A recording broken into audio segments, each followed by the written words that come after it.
Hello YouTube, this is Frugal, and here we are in Prepared.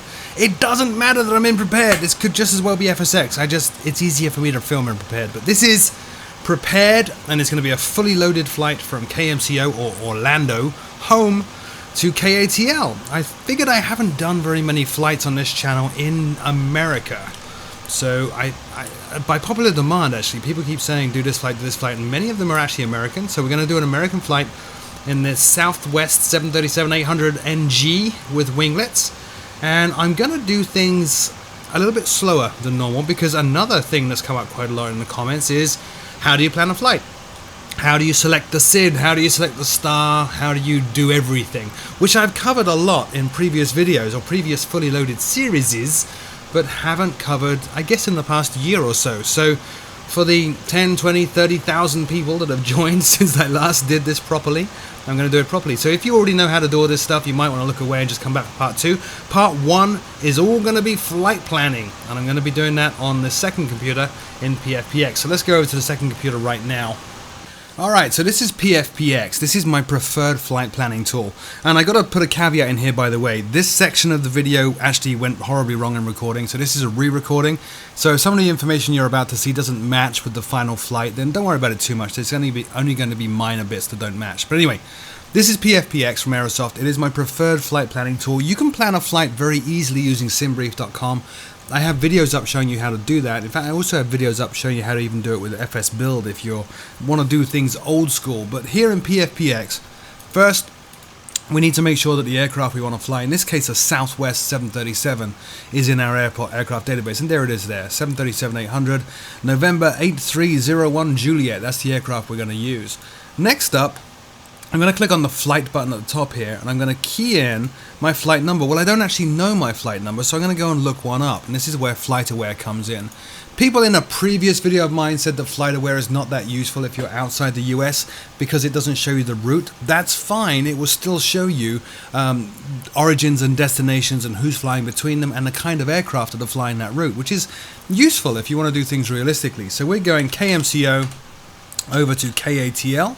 Atlanta, and we'll run that search up by clicking on the search button, and it will show us a whole bunch of flights. You can see here Southwest 1823 right there, or Southwest 9004, and so on and so on and so on. I actually have a specific flight in mind that I want to fly, which is Southwest 1222.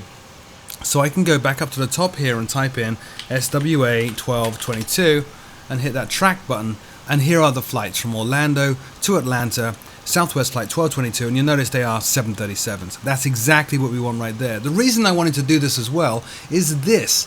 If you are flying an American route, then FlightAware will show you the exact route to follow. So JAG 5, DBM, which is Dublin, Onion 1 into Atlanta. We'll copy that because we'll use that, and that actually has some very interesting information which we'll get into. Notably, JAG 5 is the SID, Onion 1 is the star, and a lot of you guys keep asking me how do you figure those things out. I'll show you that in a second, but let's go back over here. We'll key in our flight number 1222, and we are going from KMCO to KATL. It's given us runway 36 right based on the current weather conditions. In fact, my weather seems to be out of date, but I'm going to just take it. It doesn't really matter. It's given us 36 right. Now, when I actually do the flight, I'm using an air traffic control system called Radar Contact, which invariably screws things up. So if I don't get 36 right in the sim, in fact, I probably won't, then you know why. But we'll leave that as 36 right. Landing runway 10. Actually, I'm probably going to be landing runway 08 left. We'll put in 08 left there. It's a good idea to check these things. If you are very familiar with the airports that you're flying between, then you can make adjustments here as necessary, as I just did. Now, our commercial flight number, we drop the A from SWA, so it's SW1222. Now we choose the aircraft from the aircraft database. I already showed you 8301 is in there, and that's the aircraft we're going to use. As soon as I choose that, it will pre-populate all this information, which is great. We don't have to worry about that anymore. The most important thing we do need to worry about, though, or important things, are payload and fuel. Payload, I tend to go random. Now, in older videos of mine, you would see me go through in the CDU in the aircraft and set up the number of adults, number of children, and so on and so on and so on. I don't tend to do that now. It's much easier just to use the zero fuel weight, which is the weight of the aircraft, obviously with zero fuel, but assuming all the people in their bags are on board, that's what we'll use. You'll see that in the sim in part 2. Fuel, we're going to plan, well, it's US domestic is the fuel policy because we are flying a domestic flight within the United States. And we're going to plan to have 30 minutes of extra time and 30 minutes of hold time just in case. And now the route. Well, as you saw, we already have a route, and that route includes a SID and a star, but as I said, a number of you keep asking me, how do you actually figure these things out? So take a look at the map here, for example. I could go down here and choose find, and PFPX would find a route for me, but that's still not very helpful in terms of manually choosing SIDs and stars. PFPX will do that for you, but it's not very helpful in terms of the manual process. So if you look here, we're leaving Orlando, and we are flying to the northwest. Now, this is where Navigraph charts, which I highly recommend, comes into play. I've already got Orlando here, and you'll see there's a ton of different charts here. Now, Navigraph recently switched over to the Lufthansa Lido charts. Excuse the sound quality changing now, I'm making my seat a bit more comfortable. The Lido charts are designed to be more readable and easier to understand in a hurry, which is exactly what you most often want when you're flying. Now, the most interesting one to us is this AFC chart, which stands for Airport Facility Chart. The reason that's interesting is it shows you absolutely everything to do with an airport. Let me show you. It's very confusing initially the first time you see it. I do have a series of videos coming explaining these, but once you get used to them, they're actually very easy to understand. In the middle of the chart here is Orlando. That makes perfect sense, right? Now, if we zoom in down here, let's show you some of the information in here before we look at SIDs and stars. But if we zoom in down here, look, there are the runways at Orlando, and you can see they're delineated at the top here. 18 right, 18 left, 17 right, 17 left. If I were to scroll down to the bottom here, 36 left, 36 right, 35 left, 35 right. And you can see for each of these runways, it shows you the course that you're going to be flying on, the angle, your descent angle, for the glide slope, which is 3 degrees right there, and so on and so on. Shows you very interesting other information, such as Orlando VOR is 112.2, very useful. For each of these runways, it will show you the ILS to use for that runway and its frequency, which is pretty cool. Shows you key waypoints inbound to that as well. So at 6.2 miles, you want to be at 1,600 feet. At 2 miles, 270 feet, and so on, and so on, and so on. Lots of information there on the approach. Lots of information as well for us flying a departure.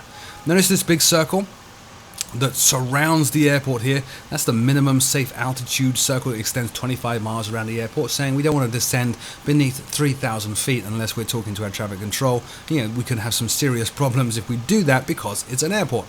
People are landing and taking off. These other values outside, again, are basically minimum safe altitude. So 2,200 feet, 2,300 feet, 2,100 feet, and so on and so on. Most interestingly of all, though, are these orange and green boxes with arrows attached to them. Now, because this is Orlando, everything is a little bit Disney, a little bit theme park. You'll notice that the orange boxes are the stars. They are the terminal approaches into Orlando, and they all have cute names like SeaWorld up here, or Minnie down here, Piglet up there, Bugs, and so on and so on. Very cute names. Goofy is another one down there. Simba, Boxer, and so on and so on. All named after, obviously, Disney characters and movie characters and so on and so on. Orange boxes are stars. Green boxes, however, are SIDs. Now, we know, looking at the PFPX map, that we are flying to the northwest. So if we go back over to this chart, you'll see northwest gives us JAG, Dublin, AMG, and VQQ. Very cool. So it's going to be probably one of those. McCoy is directly to the north. It's actually going to take us away from Atlanta, Georgia. We don't want to use that. Same for IRQ, SAV, and so on and so on. It is going to be one of these four. So if I put in a search here and find Atlanta, in this particular flight, it's important to look at Atlanta because the airports are so close to each other. They're only an hour and a half away. But if we go and look at Atlanta, you'll see some very interesting stuff when we bring up its chart. Remember these values: JAG, Dublin, AMG, and VQQ. Let's bring up the AFC here for Atlanta. Now this is the AFC, which covers runway 08 left, 26 right, 08 right, 26 left. And if we zoom in, what do we see? Well, let me scroll around a little bit here. We see Onion that was referenced in FlightAware, and also we see Dublin. That's very interesting, and AMG and VQQ. So realistically, we could, let's go back to see now it's very hard to navigate around, but the key point here is that these are tying up with what you previously saw on the previous diagram. For our purposes though, KMCO, we can dig into a bit more detail if we look at the MCO charts. So look at AFC once again, there's the AFC chart, JAG, Dublin, AMG. So let's go and look down here at the SIDS. The SIDS that are listed, that are appropriate to us right now, are Citrus 7, JAG 5, and McCoy. Those are the only ones that we have charts for. So realistically, from all this information here, from all these green boxes and orange boxes, the only ones that actually make sense to us are Citrus 7, Jaguar 5, and McCoy. McCoy goes directly north. That's not very useful. I don't even know where Citrus is. Oh, Citrus is south. That's not useful. So the last remaining SID that applies to us is Jaguar, Jag 5. If we click on Jag 5, there is the SID. A little bit zoomed in, so I'm scrolling it here. But you can see we take off, climb to 3000 to Guano, then Mateo, turn left at 323 degrees, out over here to Cecil VOR, then 010 degrees up to Yulee, and then 324 degrees all the way over here to Baxley, or in our case, Dublin. There's Dublin right there, heading directly towards Atlanta ARTCC. That's the one we're going to want, so our departure is Jaguar 5 Dublin. Okay, that's important to remember, because if we go back over here to our flight plan, and we'll go and click now on edit, the route that we copied from FlightAware, let's paste that in, is, what is that? Jaguar 5 Dublin into Onion. So let's go ahead and, having put that in, having typed in our own waypoints here, we need to click on build. That will build the route. There it is. There's the Jag 5 departure all the way up to Dublin, and then the Onion arrival, Onion 1 arrival. Pretty good stuff. So we'll click on apply, and our route is set. We need to pick an alternate. And at some point actually in the video I'm going to show you how to actually work with the alternates, but for us it's going to be Athens, Georgia. So I've made this sort alphabetically. I'm going to scroll down this list. There is Athens there. We'll double click it to select it. Let PFPX find a route to that alternate. There it is. And finally, compute the flight. Now, I have TopCat installed. Now, TopCat calculates landing and takeoff performance. In particular, most airlines, when they're flying a 737 or an Airbus, they don't tend to run the engines at max power. They will derate them. Various ways. They have preset derates, and they have temperature-based derates or flexes, and these basically make the engine work at less than its full power to preserve its life and extend the amount of time between maintenance intervals. So because I have TopCat, I am going to calculate my takeoff and my landing performance. If you don't have TopCat, it doesn't matter. Just choose a derated takeoff like DTO1 or DTO2 and you're good to go. For us though, because I have TopCat installed, click on takeoff here. Our flaps configuration at takeoff is going to be flaps 5, thrust is going to be optimum, air conditioning is going to be on, anti-ice off, calculate, and there we go. It's giving us an assumed temperature of 18 degrees, flaps 5, and it should say in there, but I'm having a hard time reading it. Oh, there we go. D takeoff, so derated takeoff number 2 with an assumed temperature of 18 degrees. So we'll apply that and it dumps it into our flight plan. We'll do the same thing. By the way, also notice that it calculates our V speeds, 142, 142, 149. These numbers are different to the ones you're going to see in part 2 because, as I said, I'm re-recording this. Let's go ahead and calculate the landing information exactly the same way. How do you want to land? Well, flaps 30. No reason to go flaps 40. It's a little bit too dramatic for me. Manual landing, air conditioning will be on, anti-ice off, calculate. And it's telling us now landing is going to be flaps 30, runway condition is dry currently, and we're looking at a VREF of 147, V approach of 155. Let's apply, and it dumps that information in. All that remains now is to actually do a release. So we click on release. That tells PFPX, all right, we're good to fly. So now that we're good to fly, we need to print it and export it. Well, the exports are more important than anything else. I export in a number of different formats. What I tend to export in is FSX format because I have tools which rely on an FSX flight plan format, notably radar contact that you're going to see in part 2. We're going to output in a PMDG format, so I can load this route into the CDU in the aircraft as a company route without having to type everything in. And I'm going to export as prepared format. The reason I'm putting out prepared, again, I have tools which rely on the prepared format, most notably, of course, Active Sky Next, that you're going to see in part 2. So we'll export all 3 of those, PMDG format, prepared format, FSX format, click on save, you'll see a message saying 3 routes saved and we're good.